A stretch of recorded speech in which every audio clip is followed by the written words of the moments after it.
We read on from Walter Wangerin's Paul, a novel. Prisca continues to tell of her time in Corinth, the time when Paul was staying with her husband Aquila and her. But then there came the dawning, when what roused me was not the stirring of our co-worker in the shop below, but the sound of my own name. Prisca, Prisca, I heard with startling clarity and was immediately awake. Who, Prisca? Not Aquila. He slept heavily here in the loft. In fact, the whistle of his breathing made me know that the voice which spoke my name was not so near. It seeped up to me through the floorboards. Prisca, come down, I need you. And dividing the words was that sigh, that grunting, sighing sound of difficult motion. I descended barefoot, my hair unpinned. Paul was leaning awkwardly against the edge of the work table. His back and torso were twisted to an impossible angle. He seemed fixed that way. Paul? A single lamp flame burned on the table. It cut horrible scoops of shadow in the man's neck and throat and face. His head was caught at an extreme tilt, thrusting his jawbone out like that of a battlefield corpse. Paul? Priscilla, he said without turning or moving. I can't do this alone. Please, be Timothy for me. Priscilla? No one had called me Priscilla before, little Prisca, tenderly making me a precious thing. Let me lean on you, he growled. Lower me down to the floor. I bowed beside him and felt his weight shift from the table to my shoulder. I knelt slowly down. He gasped and spit with pain, but when I'd crouched on the floor, he rolled from me to his side. Paul, take, he said, my tunic off. What's the matter? What happened? Why are you in so much pain? Oh, little Prisca, he affected a chuckle. Consider it my morning ablutions. Please, remove the tunic. I did. He unbent himself. He turned face down on the floor and stretched his arms away, and I saw his back in the lamplight, and I couldn't help myself. I gave a tiny cry of pity. Paul said, There's olive oil in the jar on the table. Oh, Paul, I whispered. The flesh of his back was gouged. It was shining white with old wounds and scars, with stripes and welts so dry that the whole expanse of skin had cracked like a wasteland.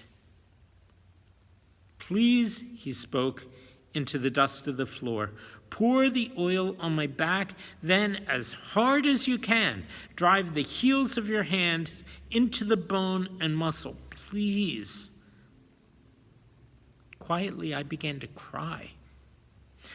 I brought the jar from the table and tipped it and allowed the oil to flow onto his wretched flesh.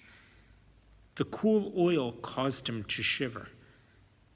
I knelt beside him and touched him with the palm of my hands and felt how ragged the whippings and beatings had left him and began tenderly to massage him. Push, he said.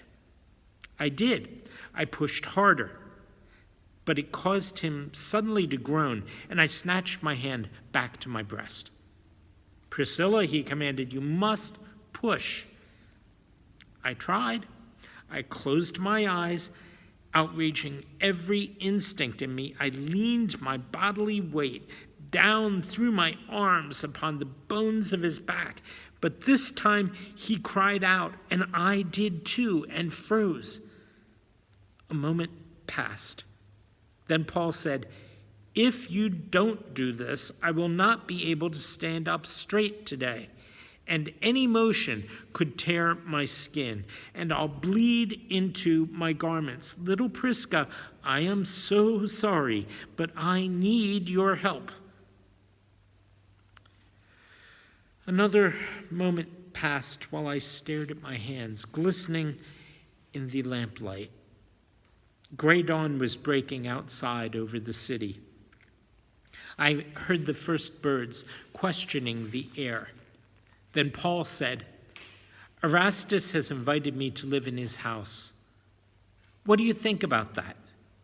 He says he has more than room enough. He puts his chubby hands together and says it's the least he can do. I would," he argues, "ennoble his name and his family if I moved into the house."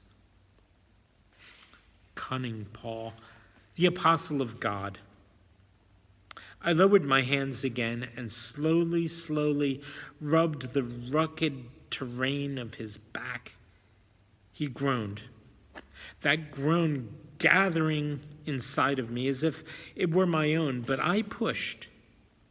I pushed harder and harder while we both groaned together. Paul kept talking for my benefit. As long as he talked, as long as I paid attention to his talking, I could not imagine the levels of his suffering. He said, "Priscilla." He called me by that pretty name, Priscilla. And he said, "I did not fear the manager of markets. Neither sword nor soldiers can ever scare me. Push, push." From the very beginning, I knew my word would have power over the mind of the Gentiles. You know that I saw the risen Jesus on my way to Damascus. Everyone who knows me knows that. But I have never told you. I've never yet told anyone what Jesus looked like. Push, child. Where's your strength? Push. I'm a small woman. My hands are small. Rhythmically, I managed him, my whole body driving forward and forward. With such force, I bore down on him that I could hear the teeth grinding in my head. Paul groaned and chuckled and gasped and groaned and said, "Listen to me. When I lifted my eyes from the ground, the skies were torn asunder, and I gazed into heaven. Priscilla, I saw the dwelling place of God the Father." Yes, you're doing well," he growled like an animal. "You're pushing very well."